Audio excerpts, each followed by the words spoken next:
Central Asia come to order. The purpose of this hearing is to discuss the post-election landscape in the very important country of Pakistan and the future of U.S.-Pakistani relationship, including the future of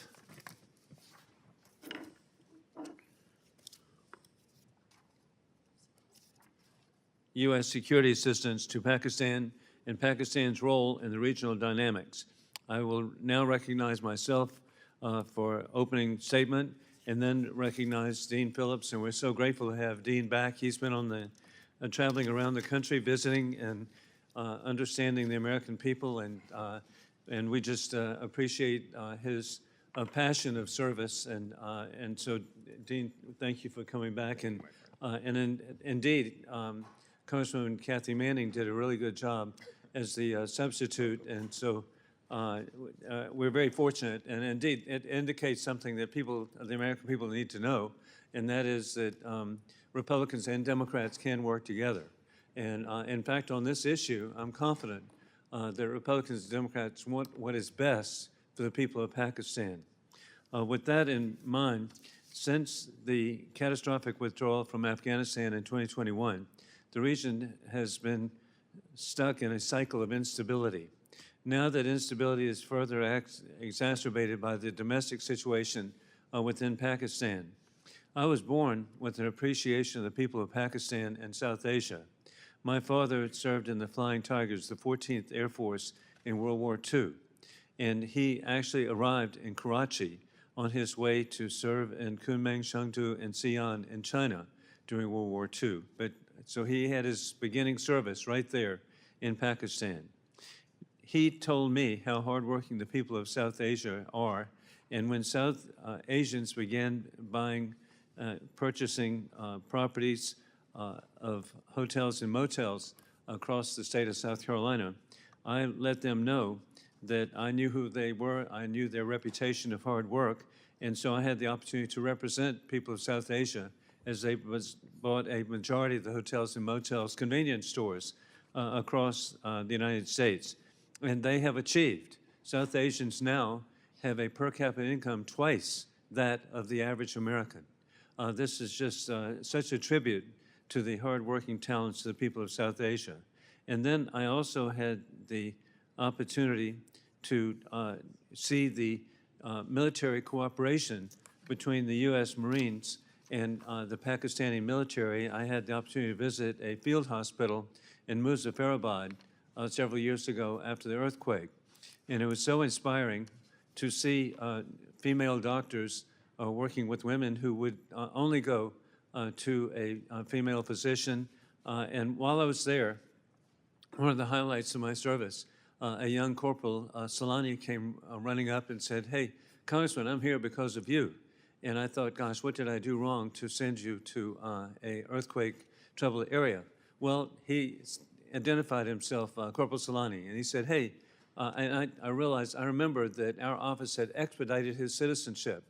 He was a Pakistani American who could serve in the U.S. Marine Corps, be there in a U.S. Marine uniform, speaking Urdu. How impressive that is, but it reinforced to me, again, the positive relationship, the mutually beneficial relationship between the United States and Pakistan, and this was a young Marine who had been trained in the district I represent at Parris Island, South Carolina. And then on my visits to Islamabad, I've been so impressed and inspired by the people that I've had the opportunity to meet, government officials and military. Sadly, part of my visit have been very sad in that I visited a superstar, and that is Benazir Bhutto. It was so impressive to be at her home. And then tragically, several weeks later, she was assassinated, which is a reminder over and over again, the destabilization that has been so catastrophic for the people of Pakistan. I know that the people of America want a stable, positive, and democratic Pakistan. Pakistan currently is on the brink of economic catastrophe, much of which has been caused by the massive amounts of debt owed to a loan shark. The loan shark is the Chinese Communist Party. We are seeing a cautionary tale play out, where the United States shifted our attention away from Central Asia in South Asia from Pakistan, the Chinese Communist Party stepped in to fill the void, and in doing so, further destabilized the situation. Threats to democracy in Pakistan extend beyond economic threat posed by the Chinese Communist Party presence. Just last month, there were widespread allegations of fraud and interference in the Pakistani elections. This is a critical point in defining the history of Pakistan, where the country must choose between respecting democracy with rule of law or allow a military establishment to continue to control direction of the government with rule of gun. The Pakistani people deserve to have their voices heard. They deserve democracy and strong institutions. They deserve a government that protects their rights. We have recently seen the threat posed by dictators with rule of gun invading democracy's rule of law. War criminal Putin into Ukraine, the Iranian puppets into Israel, the threats to the people of Taiwan, the actual invasion, sadly, even of the United States on the southern border. We now have recognized that consistently supporting the people of Ukraine and Israel fight back against the malign influence of war criminal Putin and the terrorists supported by the regime in Tehran. We must support the people of Pakistan in their struggle for strong democratic institutions the same way to support the values and American interests which are mutually beneficial to Pakistan and America. I thank Secretary Liu for coming today to discuss the Biden administration's policy toward Pakistan. I look forward to hearing from Ranking Member Dean Phillips. Thank you, Mr. Chairman. To you, Assistant Secretary Liu, for joining us, and to all of you who are joining us today for a robust discussion about the recent election in Pakistan and also the future of the U.S.-Pakistan relationship, which is of great importance to this country and, of course, Pakistan. On February 8th, over 60 million Pakistanis voted in countrywide elections. These elections saw record numbers of women, religious and ethnic minority groups, and young people running for seats in parliament, and resulted in a range of political parties winning seats in national and provincial assemblies. Despite these successes, the United States and international election observers have expressed concerns related to both pre-election and day of election irregularities, including the undue restrictions on freedom of expression, association, and assembly. The U.S. and like-minded countries have also condemned electoral violence, attacks on media workers, and restrictions on access to the internet and telecom services. It is important that any claims of fraud or interference be fully and transparently investigated in accordance with Pakistan's own laws and procedures. And I'm eager to hear from the Assistant Secretary regarding his assessment of that election, if the outcome was credible, and how the election fits into Pakistan's historical context. It is also important that the United States-Pakistan relationship remain strong and rooted in our shared commitments to strengthening Pakistan's democratic institutions, supporting Pakistan's economy, cooperating on counterterrorism threats, and bolstering respect for human rights. In addition to promoting democratic values, supporting Pakistan's economy is a key strategic goal of our bilateral relationship. After facing one of the worst economic crises in its history, Pakistan and the International Monetary Fund just signed a $3 billion standby arrangement in 2023 that is set to end this April.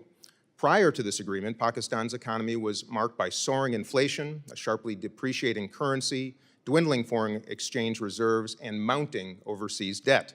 To achieve fiscal stability and secure a longer-term IMF bailout, Pakistan will have to make structural economic reforms that will include controlling inflation and expanding the collection of the country's tax base.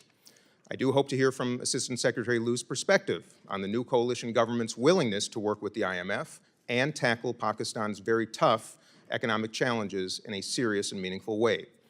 Terrorism and security challenges are also top of mind when it comes to the U.S.-Pakistan bilateral relationship. 12 militant organizations operating in Pakistan are designated FTOs, foreign terrorist organizations, under U.S. law. The most prominent, of course, being Tehrik-e-Taliban, or the TTB, the Balochistan Liberation Army, Al-Qaeda, and ISIS Khorasan province.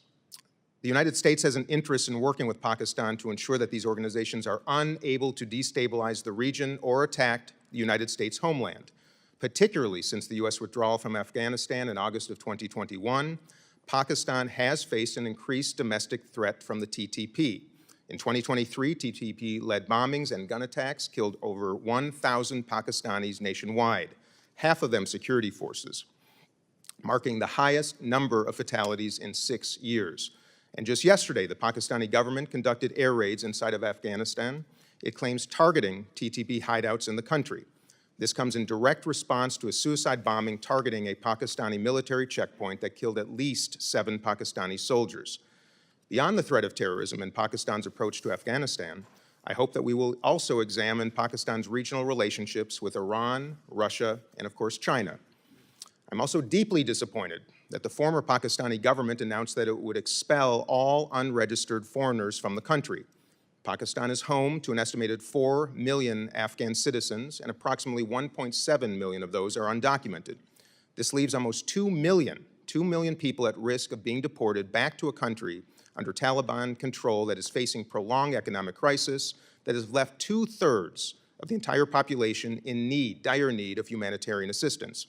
What's more, many of these individuals have lived in Pakistan for decades, having originally fled Afghanistan in the 1980s during the country's occupation by the Soviets. Credible claims that Pakistani authorities have committed widespread abuse against Afghans living in Pakistan to compel their return to Afghanistan are extremely alarming. I recognize and am incredibly grateful for the important work that the State Department and the Pakistani government have done together to ensure that Afghans with a potential pathway to the United States or other international partner countries are able to remain in Pakistan while their cases are adjudicated. I hope Secretary Liu is able to speak to this as well. Pakistan and the U.S. celebrated 75 years of bilateral diplomatic relations just in 2022. Although it's important we continue to address the urgent issues I've mentioned so far, I envision progress towards more robust cooperation on global challenges such as health and climate, technology, and trade. Pakistan consistently ranks among the top 10 most vulnerable countries on the CRI, the Climate Risk Index, with 10,000 annual fatalities due to climate-related disasters and financial losses amounting to $4 billion annually. In July of 23, USAID announced over $16 million in additional development and humanitarian assistance to support the resilience of communities in Pakistan that experienced 2022's historically devastating floods. These areas of cooperation highlight the work that we can do together to strengthen our communities and combat climate change as two peoples. We also have the opportunity to deepen our people-to-people ties, strengthen Pakistan's business environment, and invest in innovative solutions to global health and clean energy. The opportunities for cooperation are endless, as we understand from elections both in the United States and Pakistan also. A government empowered by a strong democratic mandate is critical to addressing long-standing challenges and pursuing new opportunities. I look forward to hearing from Assistant Secretary Liu about all the ways in which the U.S.-Pakistan relationship can advance our shared interests and continue to promote and strengthen respect for democratic values and human rights. With that, Mr. Chair, I yield back. Thank you very much, Ranking Member Dean Phillips. And it's really unprecedented, but to show how important the relationship is between the United States and Pakistan, we have an unprecedented number of members of Congress who are not on the subcommittee who are requesting to have the opportunity to participate. And so I ask unanimous consent that the gentleman from Texas, Mr. Kassar, and the gentleman from California, Mr. Khanna, be allowed to sit at the dais and to participate following all other members at today's hearing without objection, so ordered. Additionally, I ask unanimous consent that the gentleman from Texas, Mr. Pfluger, be allowed to sit at the dais and to participate in today's hearing without objection, so ordered.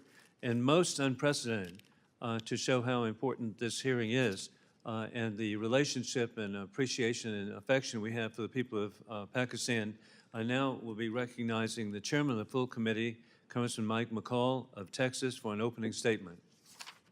Thank you, Mr. Chairman, Ranking Member, and I agree with you. There is a tremendous amount of interest in this hearing. I think I've never had so many members on the House floor come to me and say, we need to have a hearing on Pakistan after the election. And I know the diasporas out across the United States have shown a lot of great interest and have voiced that to their members of Congress. I also want to thank Assistant Secretary Liu for testifying here today. I've always thought Pakistan's a very important country, and I've been there many times. It's a beautiful country, but it's often fraught with problems. They just installed a new government after this controversial election. Currently, Pakistan is experiencing a massive economic crisis, including record inflation and an overwhelming foreign debt. Pakistan's domestic situation has a ripple effect throughout the region. It is critical the United States works to promote economic prosperity and domestic stability within Pakistan. I think the people of Pakistan deserve a country where democracy and rule of law are protected at the highest levels. The voters have displayed their commitment to participating in the process, despite allegations of fraud and interference. In the recent election, the people of Pakistan showed up to vote in unprecedented numbers, which is very positive. However, I was deeply concerned by well-documented instances of interference in the February elections, including a terrorist attack at a candidate's political offices hours before the polls opened, and also a major internet and cell service shutoffs on election day. These events are serious and consequential. I've called for a full investigation into any allegations of interference or corruption in their recent elections. And I'll be watching closely to see how these irregularities are being addressed. Additionally, human rights in Pakistan must be respected for democracy to thrive. The failure to recognize basic human rights will unquestionably lead to a downward spiral.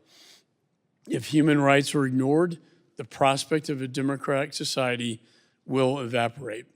Meanwhile, Pakistan's security is at risk as the TTP and other terror groups have become increasingly emboldened. This is a direct result of the Biden administration's disastrous withdrawal from Afghanistan in 2021. And we had a hearing just yesterday with the chairman of the Joint Chiefs, General Milley, and CENTCOM Commander, General McKenzie.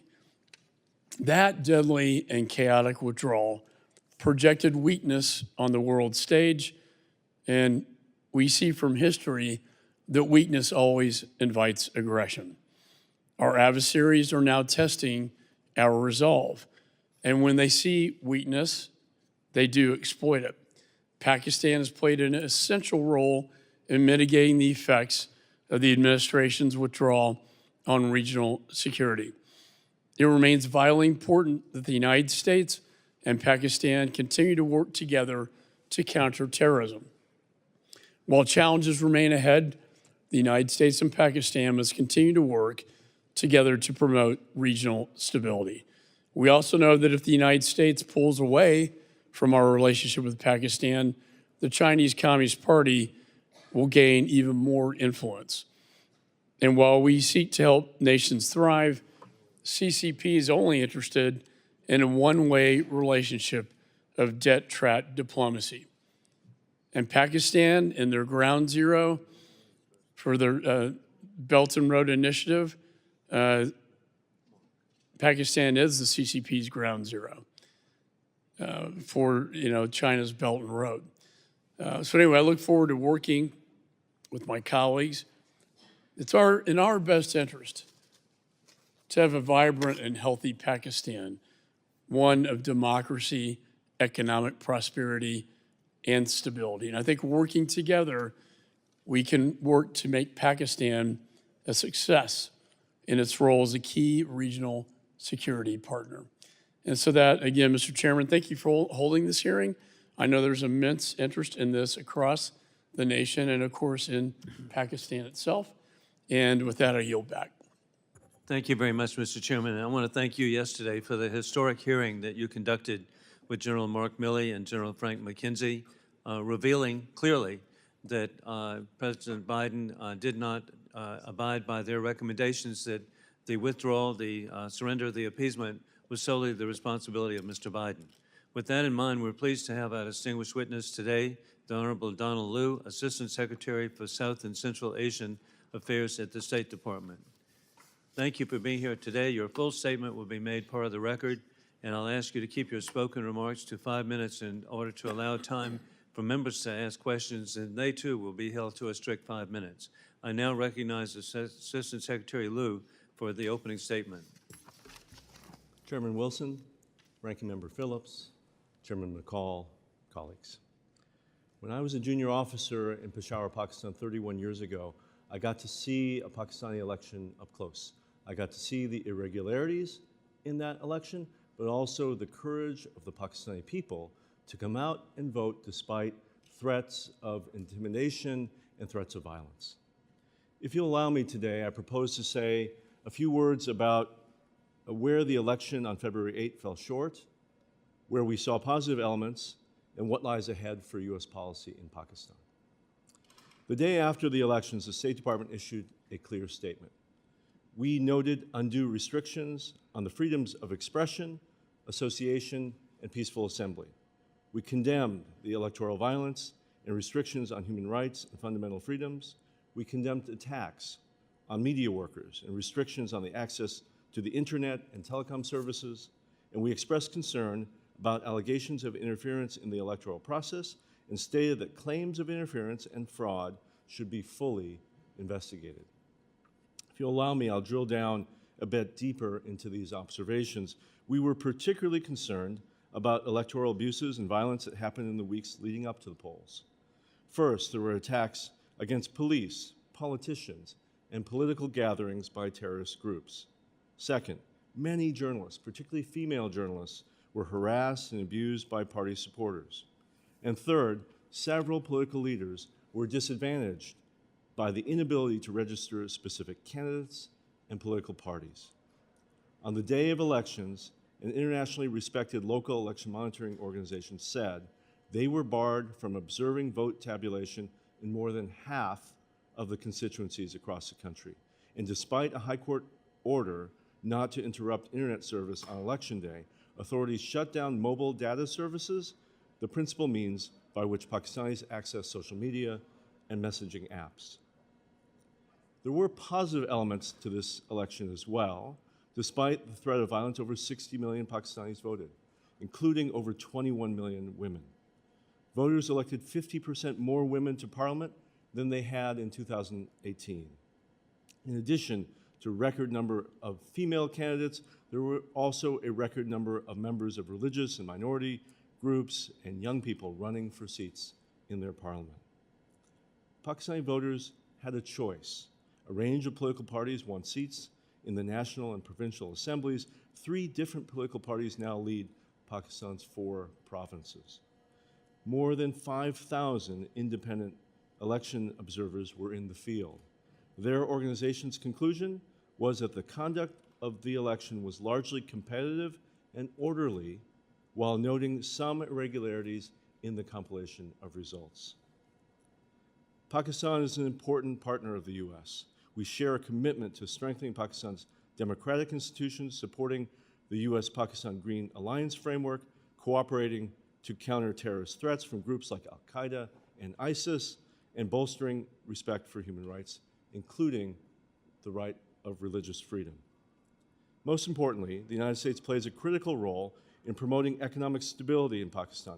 We are the top destination for Pakistan's exports. We have been one of the most important investors in critical infrastructure over 76 years of our partnership.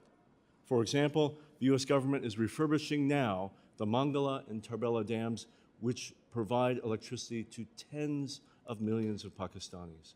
Our support for Pakistan over these decades has been in the form of development grants, private sector investment, and humanitarian assistance during the periods of its greatest need, including the recent catastrophic flooding.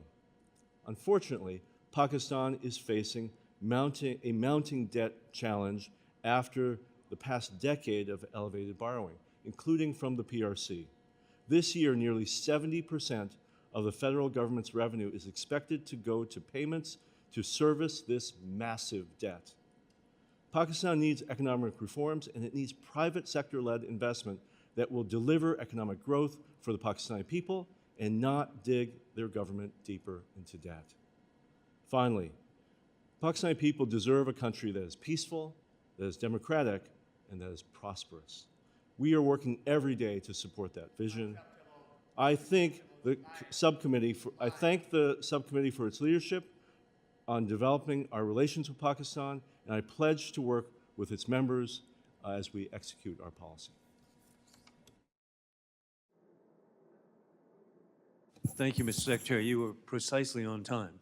And Alexis is going to make sure that we're all 5 minutes. And I want to commend Chairman McCall again. We now have clocks that are large enough for people of age to read. So this is a really startling discovery here. We've really come, hey, we've come a long way to have clocks you can read. But no, this is so horrific, but not only is it catastrophic to the people of Pakistan, but it's a message to other countries that think that they're working with people that they can trust. They're not. They're there for a purpose, and the time needs to begin on mine now, please. And so as we begin, after the disastrous U.S. withdrawal from Afghanistan and with the 13 murdered Marines at Abbey Gate in 2021, where does the administration see the future of the U.S.-Pakistan relationship? What are the administration's top priorities for Pakistan? Mr. Chairman, thank you very much. And again, thank you for holding this hearing. It's obviously of great interest for Americans generally. Clearly, in the audience today, we have lots of people who care deeply about Pakistan.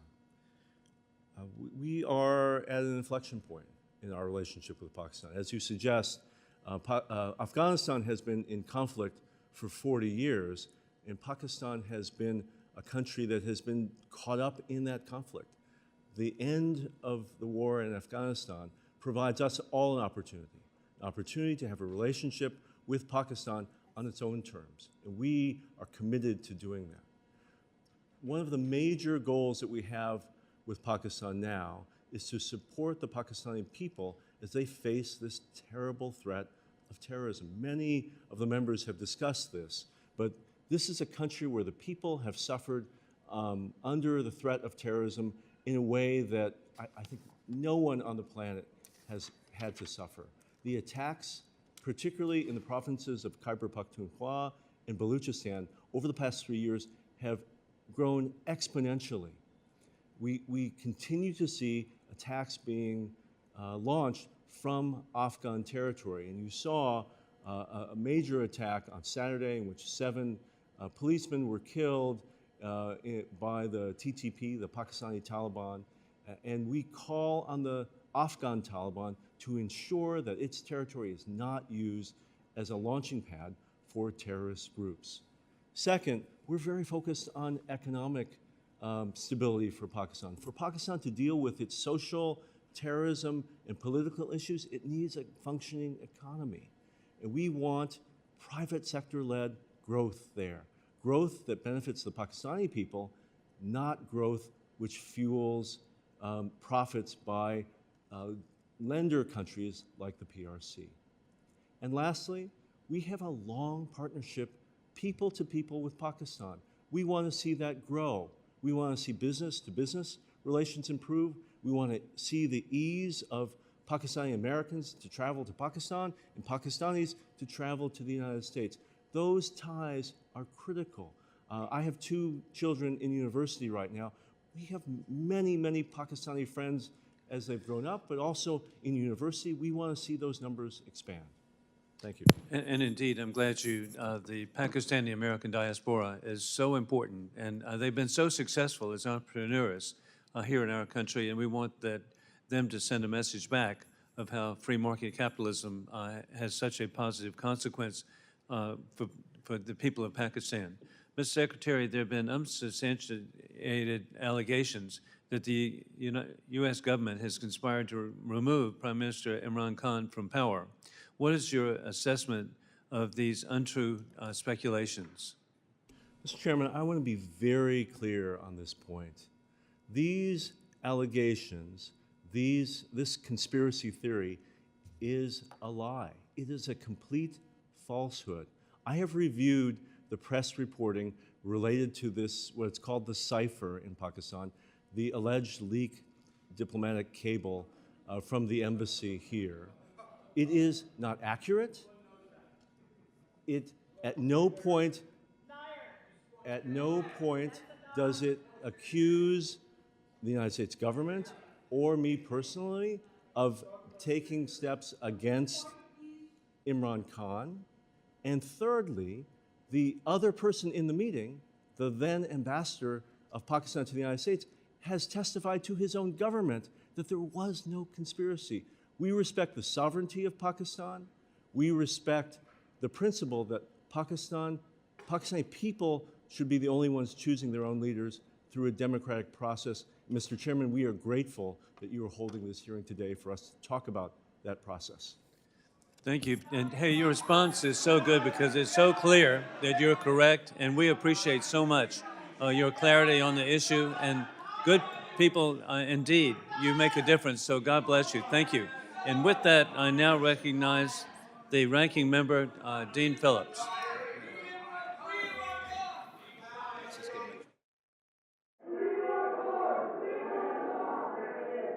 Okay. Don't pick up your sound, not them.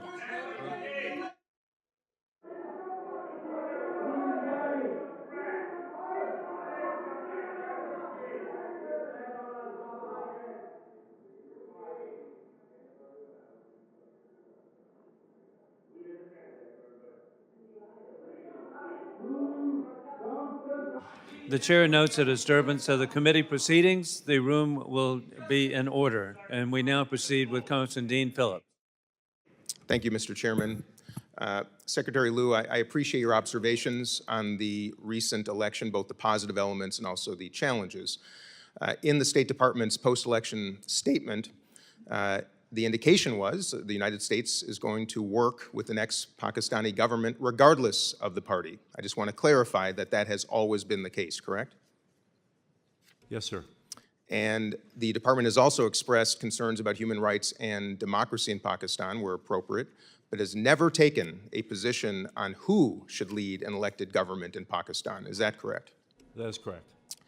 And the department's statement also noted that claims of interference or fraud should be fully investigated. And since that aspect of the statement has gotten a lot of play in the Pakistani press and on social media, could you elaborate on what was intended by that statement? Representative Phillips, the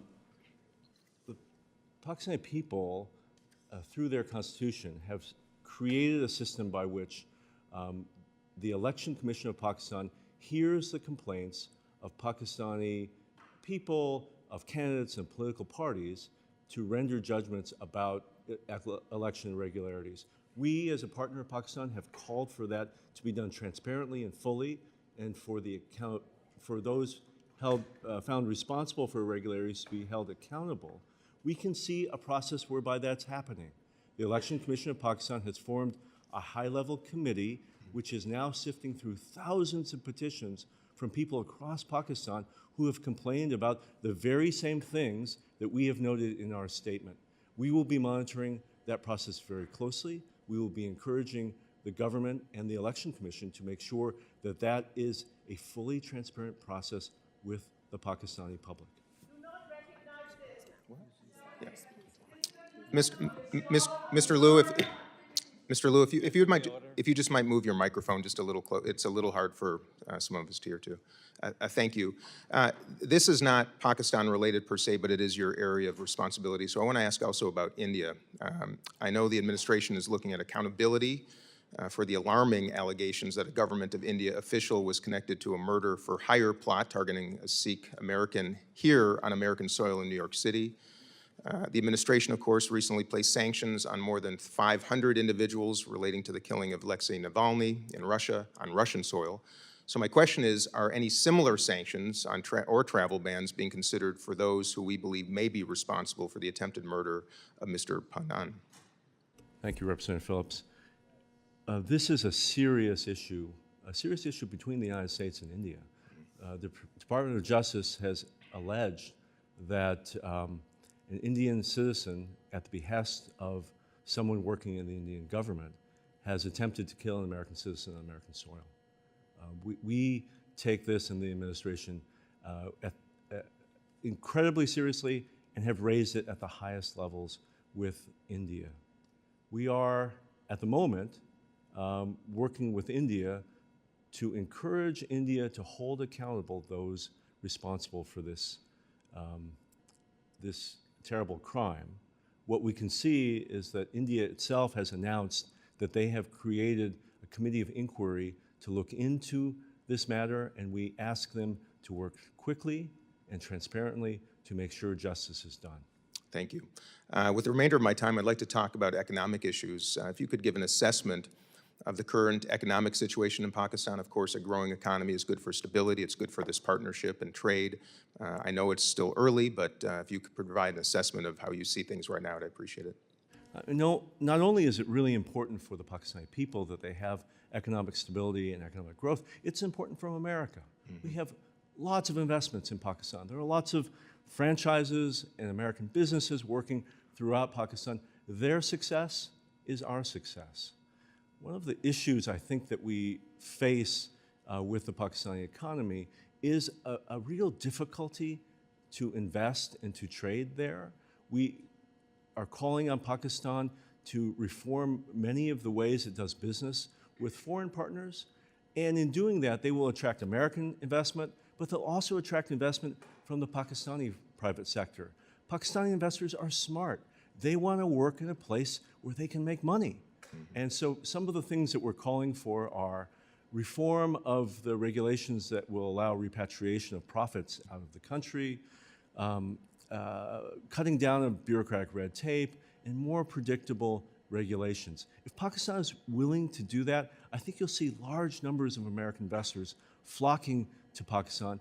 It's a really interesting place to invest if it had the right conditions. All right. Thank you, sir. And with that, I yield back. Thank you very much, Ranking Member Dean Phillips. We now proceed to Congressman Rich McCormick of Georgia. Thank you, Mr. Chair. I would like to point out that we in Congress have a job to do. This is an incredibly important topic, and I think out of respect for those people who are interested in this topic, the people who want to be disruptive should be gavelled out and removed from this hearing.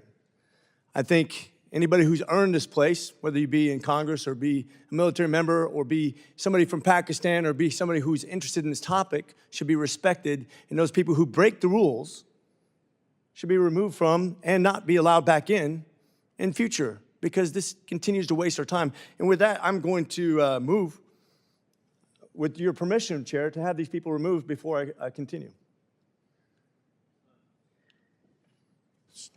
So ordered. Thank you. All three that were speaking out, thank you. They're wearing red in case you can't figure out who they are. I said not one word. This is very undemocratic. But I will say free Imran. Free Imran Khan, the first There you go. democratically elected Prime Minister of Pakistan. He will save Pakistan. The committee will suspend while the Capitol Police restore order. Free Imran Khan. Free Imran Khan. Free Imran Khan, a great democratic leader in Pakistan. We need Imran Khan. Free him from a death cell in Pakistan. And Congressman McCormick will now continue with his full 5 minutes. Thank you, Mr. Chair. I've been interrupted in the previous hearings, and I just want to make sure we have some order. Thank you, Mr. Chairman. I appreciate you, and I thank you, Secretary Liu, for your testimony today. Today's topic is very important to me. Whether we like it or not, the U.S. future cannot include isolationism from the rest of the world. American leadership will be required for our country's future success and to ensure America remains first in the world. We must remain robust partnerships and alliances with nations that share our interests and values. As nations like China and Russia and violent extremist organizations threaten global stability, it is critical for U.S. interests for South Central Asia countries such as Pakistan and India to continue developing stable and transparent democracies. That's why I introduced House Resolution 901 with my esteemed colleague from Michigan, Representative Dan Kildee. The resolution affirms U.S. support for democracy and human rights in Pakistan. I'm looking forward to H-Res 901's consideration later this afternoon as the House Foreign Affairs Committee marks it up. As I am sure you're aware, Pakistan recently conducted the largest election in its history. but these were unfortunately marred by allegations of fraudulent activity and electoral violence. Watchdog groups raised the alarm over reports of political repression, suspension of interest access on election day, delays in election results, and more. Currently, the Election Commission of Pakistan is reviewing many of the election results in individual parliamentary constituencies, and the Pakistani judicial system is investigating and adjudicating irregularities. In fact, the ambassador from Pakistan came to my office yesterday and talked about what they were going to try to do to mitigate these problems. With all this being said, there must be full, credible, and independent audit of these election results. Secretary Liu, do you think and the State Department have confidence in Pakistan's judicial process and its ability to adjudicate claims of wrongdoing?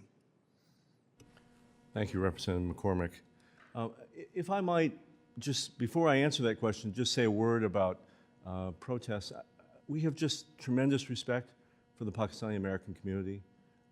We pride ourselves in the State Department and in my office about talking to Pakistani Americans because they are the people in our vast country who care the most about this relationship. They have something genuine to offer because of their deep knowledge and the deep concern they have of the future of the country. And so I want to join the voices of this committee to say how important their involvement is, how much we respect them. We try to listen to them at every opportunity. I hope they are also listening to all of you and to those of us who are trying to guide this policy. Absolutely, and I will say, respectful conversation is always paramount for me. I've met with constituencies. I have people who've come here from all over the United States that I've met with in my own district on this topic. There is a time and a place for everyone to speak, and that's order. That's something that we worked hard for. One of the things that I have faced over these last 2 years is some of these allegations, unfounded allegations, have resulted in regular of acceptability. And I do think at times some of the free speech has verged into threats of violence, which is not acceptable in our society. Sir, if I could answer your important question. The Election Commission of Pakistan in past elections has rerun elections where there have been a finding of electoral abuse. We have seen that over and over. In fact, in this election, they have already ordered the rerun of elections where there has been violence. As we know, there have been candidates who've been killed in this election. There have been some terrible violence that preceded the election. We call on the Election Commission to fulfill its constitutional role in Pakistan, to be the watchdog over these elections and to act in a nonpartisan way. We all will be watching this process very, very closely. As to whether they will do it, it's up to the Pakistani people to make sure their institutions are functional and that are upholding their constitution. Thank you. And do you think that the Pakistani government has the ability to continue to improve and be accountable and be a good partner going forward as the United States needs them to be in that region? Pakistan is such an important partner of ours. They are a major non-NATO ally. We have deep national security interests with Pakistan, not least of which is the fight against terrorism, not only terrorism that affects Pakistanis, but terrorism that affects Americans. And Pakistan has been a partner in our resettling of Afghan refugees to whom we owe a debt. And we are grateful to the people and the government of Pakistan for that cooperation. Thank you, sir. I yield. Thank you very much, Dr. Congressman Rich McCormick of Georgia. We now proceed to Congresswoman Kathy Manning of North Carolina. Thank you, Mr. Chairman. Welcome back to my good friend, Dean Phillips. And thank you, Assistant Secretary Liu, for your service to our country. I want to focus on the plight of women in Pakistan for a few minutes. I am very concerned about the treatment of women in Pakistan, including female journalists and women harassed and arrested at protests and rallies leading up to the election. As you know, Pakistan is routinely rated near the bottom of the world in terms of women's inclusion, justice, safety, and security. So can you talk to us about how the State Department is working to address gender-based violence and highlight and improve the safety, the rights, the inclusion, and representation of women in Pakistan's democracy? Representative Manning, such an important question. I wish I had my wife here sitting next to me. I met my wife in Pakistan. She was an American refugee worker working with Afghans, but her her academic subject matter of specialty is gender-based violence, and she has worked in Pakistan on this very issue. What I would say about Pakistan, its human rights, the rights of women, I say about many countries, but I really mean it, which is we as foreign partners aren't going to be able to change Pakistan. Who will change Pakistan? Pakistani people will. And we see that very strong desire of women across Pakistan to be heard, to be represented, and to have their rights respected by the institutions of government as well as by the rest of society. I see great victories in Pakistan every day. There have, as I mentioned, double the number of women elected to this parliament. And Incredible. do you see that as a positive moment that will actually give hope and perhaps achieve new things for women in Pakistan? I see the emergence of female leaders in Pakistan at every level as being the examples that will lead their society forward. You are entirely right. At the village level in Pakistan, lives for women are incredibly difficult. I see more women today in senior positions in business. I see them on the high court. I see them in parliament. I see them as ministers.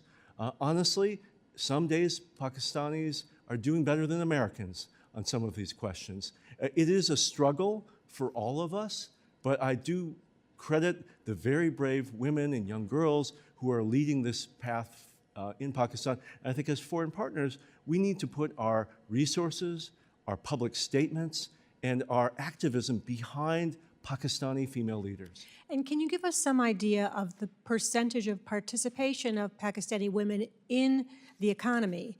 And are there hurdles to greater participation, and is there anything we can do to encourage greater participation?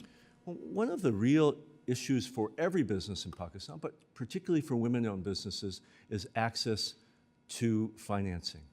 And so one of the things that I've seen over the course of my career, and particularly in Pakistan, is the emergence of these microfinance projects, because largely women-owned businesses are not the massive textile mills or the steel plants. They're small businesses. They're businesses run out of homes or small shops in local communities. If women have access to that financing, women will succeed in business. USAID, the EU, the United Kingdom, Japan, Australia, many of Pakistan's donor friends are investing in those types of businesses, while the PRC and other countries are investing in literally roads to nowhere that bleed the Pakistani people of their resources year after year. So we've certainly talked about giving women access to more financial opportunities in this committee. I hope we will continue to do that in the future. Because you've mentioned China, let me walk into this question with the little time I have left. Pakistan faces a grave challenge, has faced grave challenges in recent years from flooding, from indebtedness to creditors like China. What more can we do to counterbalance what China is doing and the debt that they're helping create in Pakistan? We can compete. Where we fail overseas, we are not present. Where we compete, we always win because we have a better offer. We offer private sector-led investment for profit-making enterprises that benefit local people and not just the lender countries. Thank you. My time has expired. I yield back. Thank you very much, Congresswoman Kathy Manning of North Carolina. We'll be proceeding to Congressman Mike Lawler in 1 second. And, even before, I want to thank you for pointing out the different allies working with Pakistan, and one that you left out, which is so significant, and that is South Korea. To go from ashes 60 years ago to be one of the wealthiest countries on earth is an example throughout the Indo-Pacific and the South Asia of achieving a per capita income of $44,000 for each citizen. Who would ever imagine? And I know that Korea has been vitally interested in developing economic ties with the people of Pakistan. With that, we now proceed to Congressman Mike Lawler. Thank you, Mr. Liu. I know many of my colleagues touched on the election irregularities and some of the concerns about it, so I want to segue a little bit. Just a few weeks ago, the government of Pakistan approved plans to begin construction on a pipeline to transport natural gas from Iran to Pakistan. Iran constructed its side of the pipeline years ago, and now Pakistan has finally decided to move forward. Mr. Liu, do you view this pipeline as Pakistan aligning itself with Iran? I mean, it's a really interesting question, Representative Lawler, because Pakistan and Iran just traded missile and drone strikes a few weeks ago. So it is been true over time that Pakistan and Iran have had ups and downs in their relationship. They're at a pretty low point today. We are tracking this planned pipeline between Iran and Pakistan. Honestly, I don't know where the financing for such a project would come from. I don't think many international donors would be interested in funding such an endeavor. We've also not heard from the government of Pakistan a desire for a waiver of American sanctions that would certainly result from such a project. Instead, what we are undertaking in the administration is to have a conversation with Pakistan. What are Pakistan's other alternatives? How can we compete for that business? Where can they find other non-Iranian sources of natural gas? And how can we help Pakistan think about the transition to clean energy? Pakistan's very interested in providing energy through solar, through wind, through hydro. How can that begin to replace their dependence on coal and other hydrocarbons? Okay. So have you expressed direct concern with the Pakistani government on this issue? We are in consultation with the Pakistani government on this issue, yes, sir. Okay. I mean, my concern is that Iran is the greatest state sponsor of terror. They use the illicit Iranian petroleum oil trade to finance terrorism. Since Joe Biden took office, nearly $88 billion in increased revenue has resulted because of lax enforcement on sanctions. It's why I introduced the SHIP Act to increase secondary sanctions on the purchase of Iranian petroleum.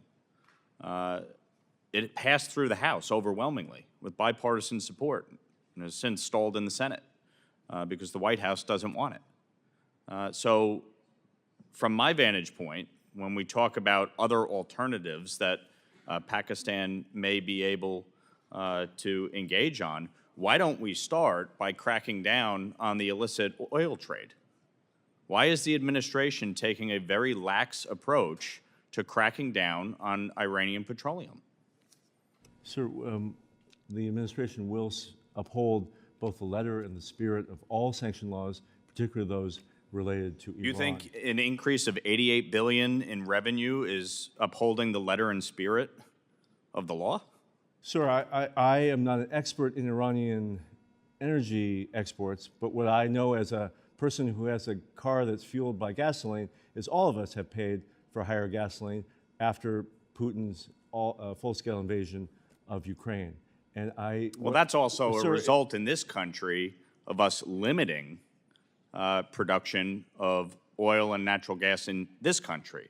That's why we're dealing with our own energy challenges. Sir, if but I across could, the if globe, I could answer your question, well, you went in a from happening. We are working towards that goal, sir. Okay. How does the administration view Pakistan's relationship with the Taliban? With suspicion, sir. And so what are we doing based on that suspicion? So I think it is well known that previous governments of Pakistan have had close relations with the Taliban. Currently, the greatest terrorist threat faced by the people of Pakistan emanates from Afghanistan. And the relationship between Pakistan and the Taliban is about the same as the relationship between the United States and the Taliban. It is very strained and difficult. We have a very important dialogue with the Pakistani government about the Taliban, how to help shape its behavior, how to help make sure the Taliban upholds its commitments. Last question, why was Pakistan excluded from the administration's Indo-Pacific strategy? Sir, it's a way that we define the Indo-Pacific, and it's not only this administration, it's the last administration as well. For whatever reason, I suspect it has to do with COCOM authority between the Indo-Pacific Command and Central Command. The dividing line of the Indo-Pacific is the line between Pakistan and India. Well, time is up. I have to cut you off, Mr. Liu. There's a new sheriff in town. It's me.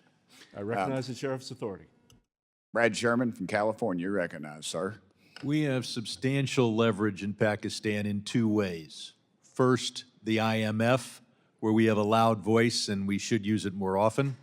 And second, we could deny visas to high-ranking Pakistani officials. We need to focus on human rights in Pakistan. I'm particularly focused on Sindh and the disappearances there, the forced conversions, young girls forced to convert and then marry old men. And we've seen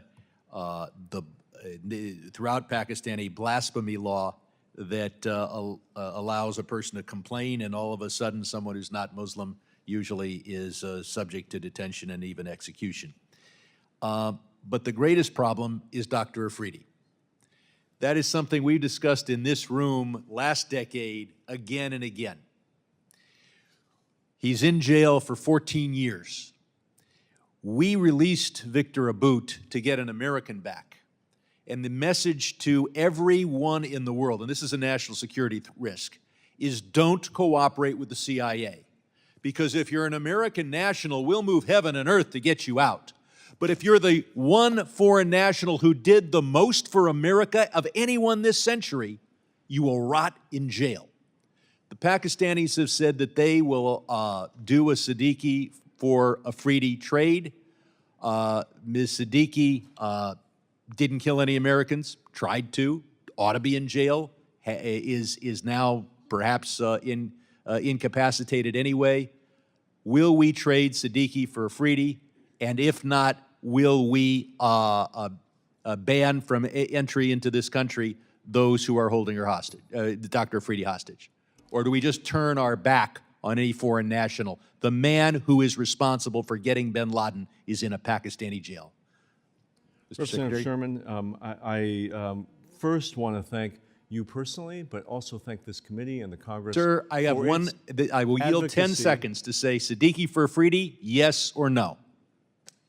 Mr. Sherman, I have been in this job for more than 2.5 years. I have never had a Pakistani official raise with me. They've told me, they've told your predecessor, they've told the State Department, Afridi's in jail, you haven't done anything about it, and he's the man that helped us get bin Laden. But let's move on.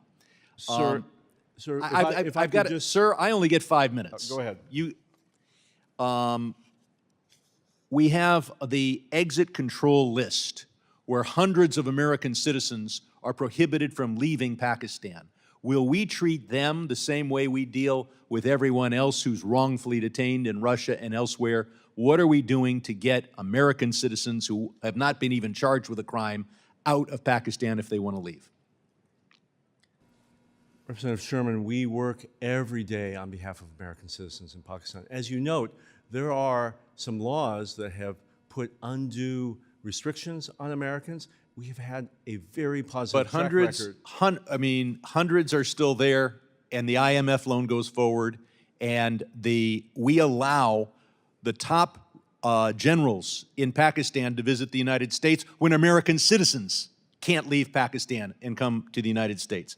We then have the vote tabulation system, and they have banned the bat, the symbol of the PTI. Then they banned the batsman. And this is, I mean, there have been flaws in other Pakistani elections, but this is perhaps the greatest flaw. And we're told, and the Pakistani ambassadors told me, well, this is just the ordinary working of the Pakistani judicial system. That's the same judicial system that has Dr. Afridi in jail for 14 years for getting bin Laden. Do we have faith that Imran Khan has not been the victim of selective prosecution? Or is it apparent that he has been? Sir, following the rioting on May 9th, the day Imran Khan was arrested, the United States government has raised our concerns about the mass detention of members of the opposition, to include the PTI. We have raised concerns about the use of military courts. If I can interrupt, there's one thing you need to do. The American ambassador needs to visit Imran Khan in prison and make sure that he lives to tell the tale of how he was wrongfully imprisoned through selective prosecution. I yield back. Thank you, Mr. Chairman. Excellent questions. Representative Baird is not here, so I'm the next in line. Secretary Lew, could you provide insight in the involvement of the military in the politics of Pakistan? Hold on.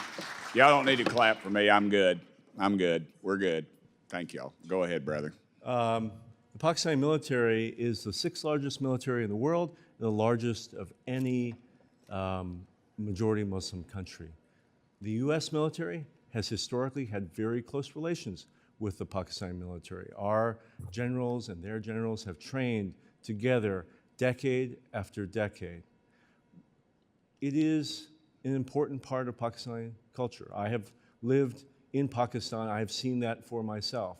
The Pakistani military is an important institution. We respect, in this administration and all past American administrations, the constitutional principle that the Pakistani military must be kept under civilian control. It must be answerable to the president. But is it? Answerable to the president, sir, who is the commander-in-chief, and responsible to civilian control. Okay. Do y'all at the State Department intend to conduct a review of the most recent elections in Pakistan? Sir, we have conducted that review, and we have found a number of election irregularities that I've detailed today. Right. What we are undertaking right now is a monitoring of how the democratic institutions of Pakistan will address those irregularities. And I would suggest to you that a strong letter is not doing a whole heck of a lot. I would tell you that this country needs to start using its economic might to correct some of these wrongs. These people are being mistreated. I'm not much on bureaucrats. I don't like writing letters. I like delivering it personally, and I think that's something we could do. Did the U.S. ask for former Prime Minister Imran Khan's removal after he visited Russia? that we did not, sir. Okay. There are people who believe you were involved in the regime change in Pakistan. Can you speak on that? Sir, I was absolutely not involved, nor were any Americans involved with that process. None whatsoever. None whatsoever, sir. Not contractors, not... None, not one. Okay. In aid to Pakistan being withheld, is aid to Pakistan being withheld because Pakistan refused to vote against the Russian invasion of Ukraine at the United Nations General Assembly? No, sir. All right. I have a little more time left. Do I have any members? I tell you what. Okay. Hang on for a second, Charles. I'm not used to this. All right. Well, I'll end mine then. Representative Schneider from Illinois. Thank you, Chairmember Chatton. Oh, wait, I'm sorry. It's not you, it's Almost. I'm sorry. Do y'all want to fight it out, or can I? No, go ahead. Okay, I apologize. I'm new at this. That's why they don't let me do this very often. Well, you're doing a great job, Mr. Chairman. That's just because I recognized you. So go ahead. Thank you, Mr. Chairman, and thank you to Ranking Member Phillips, and greetings, Assistant Secretary Lew. I know we've touched on some of the election issues before, but like many other members of this committee, I'm concerned by the trends, but also concerned by the elections specifically. As we know, in early February, the elections were held after a nearly 3-month delay that raised serious concerns about the democratic process in Pakistan. I also know that the State Department joined other international election observers in expressing concern that the election included undue restrictions on freedoms of expression, association, and assembly. So I want to reiterate my personal concern. The incoming that I've received has really been illuminating and suggested that there's more that we can do. I could share the chair's urging in his recent remarks that our country uses its levers to ensure that democracy is upheld. That's also why I'm proud to co-sponsor House Resolution 901. This resolution reaffirms the House of Representatives' strong support for democracy in Pakistan and urges the government of Pakistan to uphold democracy and protect fundamental rights. But as we look more broadly at human rights in Pakistan, the State Department, your agency's most recent human rights report, highlighted significant human rights challenges in Pakistan, including restrictions on freedom of expression and freedom of the press. Credible threats of violence, harassment, abductions, and killings by security forces, political parties, and other groups have led citizens and journalists to self-censor their speech for their own safety. The State Department found that the Pakistani government's failure to investigate and prosecute attacks on free speech and the press have effectively led to restrictions on free speech and the press in a very dramatic way. Really what I want to hear is how can and how will the United States work with the Pakistani government to support meaningful change to promote freedom of speech and freedom of the press? Sir, I have the pleasure and responsibility of reading the Pakistani media on a daily basis. And I will confirm what is in our human rights report is there is both self-censorship and occasionally active censorship in Pakistan today. At the same time, what I read in the Pakistani press is a cacophony of voices. There is actually competition in the media with respect to things that are said and not said, as well as in social media. And so one of the most damaging things that we see today are restrictions on social media because, like the rest of the world, Pakistanis are getting a lot of their news and information through the internet. And so when the internet gets pulled down or X gets throttled as it has been now for several weeks, it denies the Pakistani people from getting the kind of diversity of reporting information that they deserve.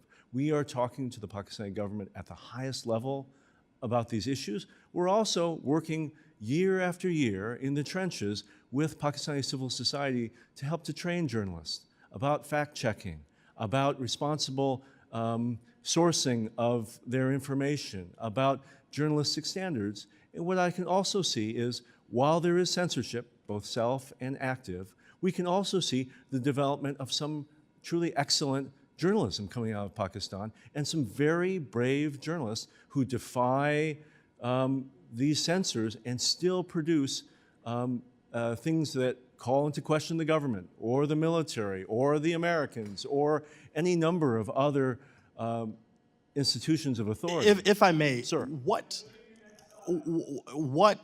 exactly have those conversations yielded with the government? Because I mean, it's one thing to have them, but it's another to be pursuing, some outcomes that are beneficial to the values that we uphold here and we want to see in a real active democratic society.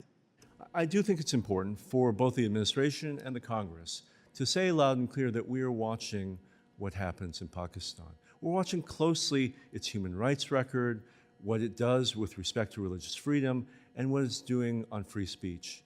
I grant you, I don't know that what we say today affects exactly what they're going to do tomorrow, but over time, if we let up on these values, it's going to be worse because they can see that there are no consequences for these violations. Well, my time is expiring. The only thing that I want to leave you with is I think we have a responsibility to make that concern clearer, more active, and seek the outcomes that we believe in maintaining our democracy. My time has expired. Yes, I yield sir. back to the chair.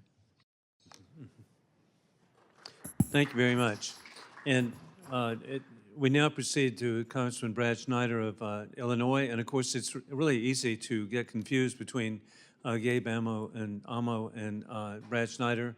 They both come from assorted northern states, Rhode Island and now Illinois. Thank you, Chairman Wilson. And no good deed going unpunished. Gabe asked the question I wanted to ask, and thank you for your answer. I'm going to build on that. You know, in your written testimony, you concluded that the Pakistani people deserve a country that is peaceful, democratic, and prosperous. Quotes. And we just talked a little bit about what the United States can do, but let me just say here that a peaceful, democratic, and prosperous Pakistan is not just important to the Pakistanis, it's in the interest of the United States as well. And that's why we're having this hearing, and I thank the chairman for calling it. And we're addressing what has been discussed, very real concerns about the election, but also recognizing, as you noted in your testimony, the positive elements seen in the election and how we build upon them, and I hope we continue those conversations. I want to shift gears a little bit and touch on Afghan deportations, though. I share, with others, the deep concern of these mass deportations of undocumented Afghans back to Afghanistan, where they're going to live in horrible humanitarian conditions under the Taliban.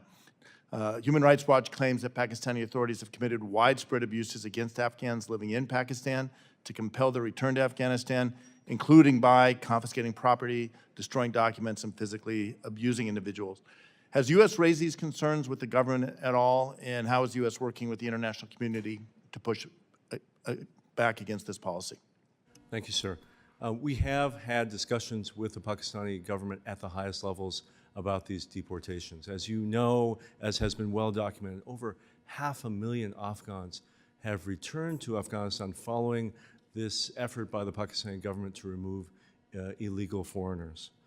From the first day of that process, we have been in touch with the Pakistani government, both about the humanitarian consequences of this mass deportation, but also to try to protect those Afghans who have a pathway to coming to the United States. There are thousands of Afghans who worked with us, who worked with our embassy or our military, who have fled to Pakistan and sought sanctuary there. We have been very keen that those Afghans are allowed to stay so we can process them. And they're still in processing, so. And they are, and the Pakistani government has actually on this one issue been very supportive. We are grateful for that. On the broader issue, we are talking with the new government now about trying to make sure that the rights of Afghan refugees are respected. We are thankful, right? The Pakistani people have hosted over 3 million Afghan refugees now for over 40 years. It's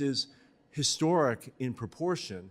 That sacrifice does not go unnoticed. At the same time, we very much hope they work with the UNHCR as they enter this next phase where they're trying to figure out whether more people are returning, whether some of those who have returned are able to come back to Pakistan, and that the needs of those refugees are being met. Thank you, and I've raised this previously with the ambassador, Pakistani ambassador as well, and look forward to working with you to make sure that happens. I'll shift gears again. We touched on this. I'll pick up where Mr. Lawler left off. Pakistan-Iranian relations. You mentioned the escalation, the recent escalatory environment, the strikes in January.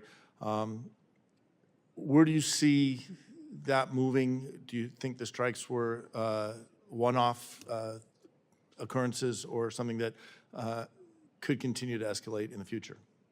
Sir, as you know, the strikes were not only against Pakistan, they were against 3 countries simultaneously by Iran. It is reprehensible and irresponsible for Iran to lash out against its neighbors for terrorism that exists in Iran itself. So as you may be tracking, those 3 missile and drone strikes that happened in January followed a really terrible terrorist attack that occurred within Iran. And the government of Iran clearly felt like it had to respond in some way. They responded in the worst way possible by firing missiles at targets that they probably didn't well understand, which, for our information, ended up killing lots of civilians in 3 countries, including in Pakistan. And with my we have strongly condemned Iran's actions. My last few seconds, can you just touch on the U.S. messaging to the Pakistani government regarding their direct engagement with Tehran on security matters, especially in the context of our concerns, our mutual concerns of nuclear proliferation and Iran's nuclear program? Sir, we have warned them about our red lines, legislative, but also in terms of how we cooperate with Pakistan. If they get into bed with Iran, it'll be very serious for our relationship. Okay, we need to reiterate that again and again and again. With that, I yield back. Thank you very much, Congressman Brad Snyder of Illinois. We now proceed to Congressman Greg Casar of Texas. Thank you, Chair, and thanks also to the ranking member for having me here today. Mr. Liu, I'm sure you're aware, I led a letter alongside 30 of my colleagues here in Congress to the State Department as well as to the President. You've got it right there. Talking about credible allegations of election rigging in the Pakistani elections, and we urged that the administration withhold recognition of the new government in Pakistan until a credible and transparent investigation on election interference had been conducted. I know that the U.S. Embassy congratulated Mr. Sharif, quote, on his assumption of the office of Prime Minister, but I haven't seen a statement yet from the State Department itself. So just so we're clear at this point, yes or no, has the U.S. officially recognized the new government in Pakistan? Representative Casar, I would like to answer with yes or no. The actual answer is a little more complicated, if you'll allow me. The government of the United States, we don't actually go around recognizing or withholding recognition of new governments. That's not something we do anywhere around the world. What we do is we decide whether we're going to engage with a government. And so, yes, you have seen actions by our ambassador, our embassy. We are, in every interaction with this government, stressing the importance of accountability for election irregularities, sir. Can I just also add, your letter is incredibly important. It's important that the Pakistani people, the Pakistani government hear not only from the administration, but from members of Congress, and having so many of them speak together has real influence. The administration largely agrees with your recommendations. We have done many of the things that you have proposed. We have said publicly and privately that we want to see transparent and credible investigation of election irregularities. We have called for accountability for mass detentions of people in the opposition, and we have said loudly and clearly that military trials for civilians accused of crimes after May 9th is not in keeping with international norms. I appreciate that. And so in other cases, for example, in the case of Venezuela or some other countries where the State Department has spoken out very clearly about election rigging, and we can talk about separately about how it is that we treat those governments or treat those countries, but it seems that when we have had allegations of election rigging that we've spoken out much more clearly than in this case. And I would urge that we continue to speak with the level of moral clarity that we have in other situations. But I appreciate your recognition and speaking out here today about how it's not okay for us to be having journalists jailed, for Twitter to get shut down, for there to be this continued, very clear to me, interference in democracy. Given the credible allegations of fraud and rigging, what gives you confidence that this government will have the democratic legitimacy necessary, not only for the interests of the Pakistani people, but for the interests of the United States? Sir, the political and economic stability of Pakistan is important for the United States. It is important that the Pakistani people... And I'm short on time. Is it your sense right now that there is going to be that democratic legitimacy, or do we have real concerns? I'm sorry, I have one more question for you, so just give me your... Sir, I think that's up to the process ongoing now in the Electoral Commission of Pakistan. One more question. Most security assistance to Pakistan has been suspended since 2018. Recently, the Pakistani ambassador said Pakistan's awaiting a decision from the U.S. on increasing military sales and financing. Yes or no, are there ongoing conversations about increasing military assistance to Pakistan? No ongoing conversation about large-scale increases, no. That's good to hear. Given that the U.S. has already sent hundreds of millions of dollars in aid, are there any steps the State Department is taking to ensure that the aid we send is not used for any of these abuses that you've identified? Sir, absolutely. There is very close monitoring of where our military assistance goes around the world, including to Pakistan. For example, the F-16 sold to Pakistan over 40 years ago have active U.S. technical security teams monitoring their use every day. Thank you for that. Has the U.S. identified any units of military or security forces that would not be eligible for aid? Yes. We have identified those. Thank you for your clear answers. Thank you for being here through this hearing, and I hope that we can, after this hearing, continue the work of making sure that we actually fully investigate the election and that we actually make sure people are let out of jail that were put in there that unfairly, because democracy in Pakistan, of course, will serve the people of Pakistan, but it is so clearly in the United States' interest. I started out on this seeing the failures we had in Latin America of prioritizing military relationships over democratic relationships, and it never served us there, and it won't serve us in Pakistan very well. So thank you so much, Mr. Lee. Thank you, sir. I yield back, Chair. Thank you very much, Congressman Greg Casar of Texas, and now proof that we've got really good people from Texas on both sides. Congressman August Pfluger of Texas. Thank you, Mr. Chairman, and thank you for letting me wave on to this committee. I know that we've been having this discussion between several members, bipartisan discussions on this very important issue. So I very much appreciate the ability to wave on today, and obviously have some concerns about what has happened in the past few weeks and months.